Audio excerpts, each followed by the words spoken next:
অঙ্কুর, খালেদা জিয়ার চিকিৎসা নিচ্ছেন ভেতরে এভারকেয়ার হাসপাতালে।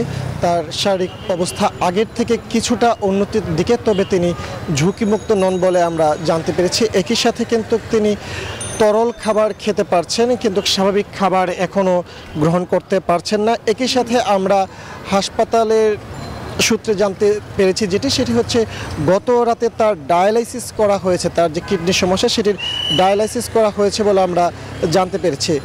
এছাড়া বিএনপি চেয়ারপারসন বেগম খালেদা জিয়া অসুস্থ থাকা অবস্থায় কিন্তু এই মুহূর্তে তাকে তার শারীরিক অবস্থার খোঁজখবর নিতে কিন্তু আমরা এভারকেয়ার হাসপাতালের সামনে কিন্তু নেতাকর্মীদের কিছুটা উপস্থিতি দেখতে পাচ্ছি, যারা উৎসুক হিসেবে কিন্তু আসলে এখানে উপস্থিত হয়েছেন। কেননা দলের পক্ষ থেকে কিন্তু তাদেরকে হাসপাতালের সামনে ভিড় করতে না বলা হয়, কিন্তু তারপরেও সেই উপেক্ষা করে কিন্তু তারপরেও কিন্তু অসংখ্য কর্মী এবং নেতারা কিন্তু তারা এখানে আসছেন এবং বিএনপি চেয়ারপারসনের শারীরিক অবস্থা শেষ মুহূর্তে কী অবস্থা সেটি জানার চেষ্টা করছেন তারা।